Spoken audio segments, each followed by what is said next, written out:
अम्बेडकर को मानते हो आप? बहुत मानते हैं। मेरे तो वही भगवान है, भगवान ही हमारे वो हैं।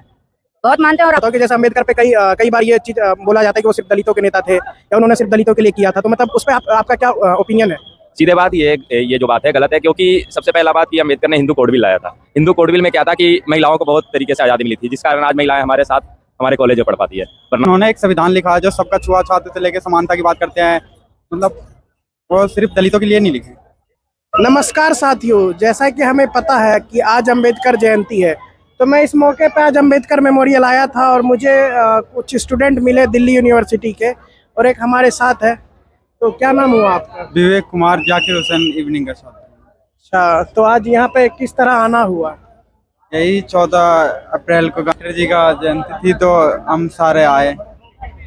अच्छा, तो आप अम्बेडकर जी को मानते हैं? मानते हैं, बिल्कुल मानते हैं। हमारा नारा ही है जय भीम।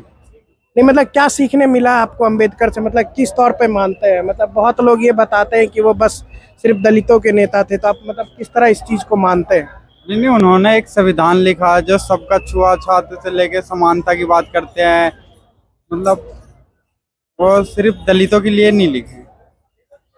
तो आप देख रहे हैं किस तरह छात्र बता रहे हैं कि अंबेडकर जो है सिर्फ ना दलित के नेता थे, उन्होंने सबके लिए संविधान लिखा जिसमें समानता की बात की गई थी। तो आइए हम एक और छात्र से बात करते हैं। तो क्या नाम हुआ आपका? मेरा नाम पीयूष है। कहाँ से हो आप? मैं तो जाकिर हुसैन कॉलेज से हूँ।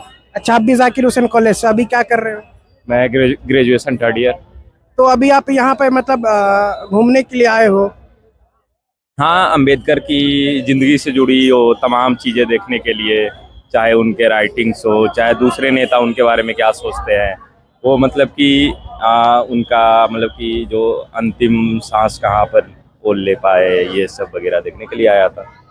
तो मैं मतलब ये पूछना चाहता हूँ कि जैसे अम्बेडकर पे कई बार ये चीज बोला जाता है कि वो सिर्फ दलितों के नेता थे या उन्होंने सिर्फ दलितों के लिए किया था, तो मतलब उस पे आपका क्या ओपिनियन है? सीधे बात ये जो बात है गलत है, क्योंकि सबसे पहला बात कि अम्बेडकर ने हिंदू कोड बिल लाया था। हिंदू कोड बिल में क्या था कि महिलाओं को बहुत तरीके से आज़ादी मिली थी, जिस कारण आज महिलाएं हमारे साथ हमारे कॉलेज में पढ़ पाती है, वरना वो नहीं होता। तो सबसे पहले बात दलितों को तो अम्बेडकर ने बहुत किया, उसके बाद महिलाओं को किया, उसके बाद अम्बेडकर ने खुद ऐसा एग्जाम्पल सेट करा जहाँ हम विदेश जाकर पढ़ सकते थे। पहला ऐसा व्यक्ति थे जिसने लंदन स्कूल ऑफ इकोनॉमिक्स से PhD की डिग्री हासिल की थी।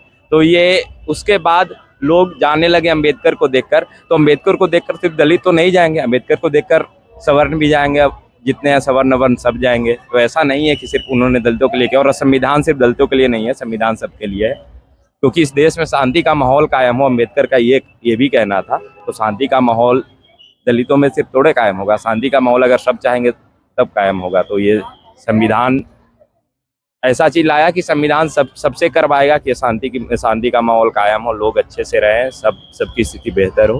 तो ये सबके लिए था, अम्बेडकर का कार्य सबके लिए, ना कि एक के लिए।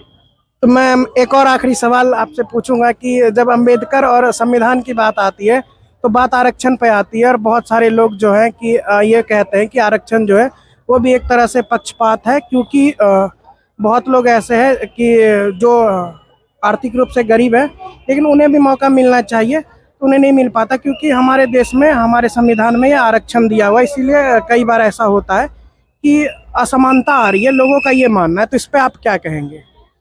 देखिए, सबसे पहली बात कि आरक्षण पक्षपात है, ये बिल्कुल गलत है। कि जहां भारत में जब तक कोई आदमी एक वक्त की रोटी खा रहा हो ना, तब तक आरक्षण मिलना चाहिए उसको। और ये देखा जा सकता है कि और जगह क्लास स्ट्रगल है, यहाँ पर कास्ट स्ट्रगल है। यहाँ पर एक खास जाति समूह ऐसा है जिसके पास मतलब कि कम पूंजी है, उनके पास ज़मीनें नहीं है, तो उनको आरक्षण मिलना चाहिए। ये एक खास जाति, एक खास समुदाय में पाई जाती है, इसीलिए आरक्षण उनको मिलना जरूरी है। और दूसरी बात रही कि जो मतलब कि ये आरोप लगाते हैं कि कई ऐसे सवर्ण हैं जो आर्थिक पिछड़े हैं। हाँ, तो आर्थिक पिछड़े, जैसे कि अभी EWS आरक्षण आया, तो EWS आरक्षण में क्या है कि सवर्णों को जो आर्थिक पिछड़े हैं उनको 10% आरक्षण मिलेगा। लेकिन ये नहीं रहना चाहिए, इसके बदले ये रहना चाहिए था कि जो भी जिस समुदाय में आर्थिक पिछड़े हैं, चाहे वो दलित हो चाहे सवर्ण, सबको 10% मिलना चाहिए। ये सही है, तभी हम सब समुदाय से आर्थिक पिछड़ों को ऊपर कर पाएंगे, ना कि सिर्फ एक सवर्ण समुदाय से। सब में आर्थिक पिछड़े हैं, ये नहीं कि एक ही समुदाय में। तो मतलब कि आरक्षण बहुत अच्छी चीज़ है।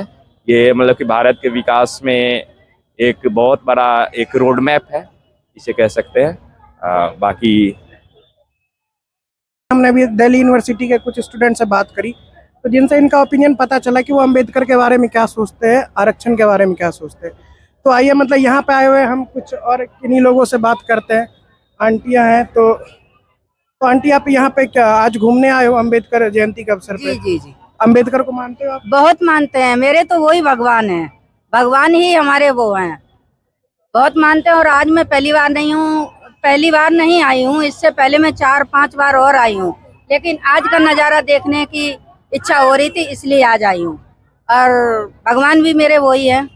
तो आप देख सकते हैं अंबेडकर जी को आंटी जो है वो भगवान मान रही, क्योंकि इन्होंने अंबेडकर ने ही इन्हें समानता का अधिकार दिलाया है, समाज में इन्हें समान रूप से रहने का अधिकार दिलाया है। तो हम आते हैं और आगे भी बात करते हैं। तो मैं तो पहली बार आई हूँ बस, पहली बार आज आए? पहली बार बहुत अच्छा लगा यहाँ पे। मन को शांति बहुत मिली है। हम तो आते रहते हैं, काश ये पास में होते तो हम तो रोज आते इनके दर्शन करने के लिए। कहाँ से आए हुए हैं आप? मैं उत्तम नगर से आई हूँ।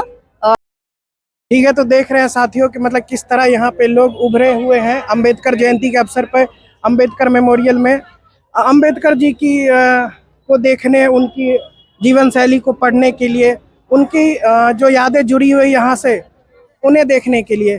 तो जुड़े रहे इंडिया डिबेट से, और मैं आगे भी आपको दिखाता रहूँगा, और चैनल को सब्सक्राइब जरूर करें। धन्यवाद।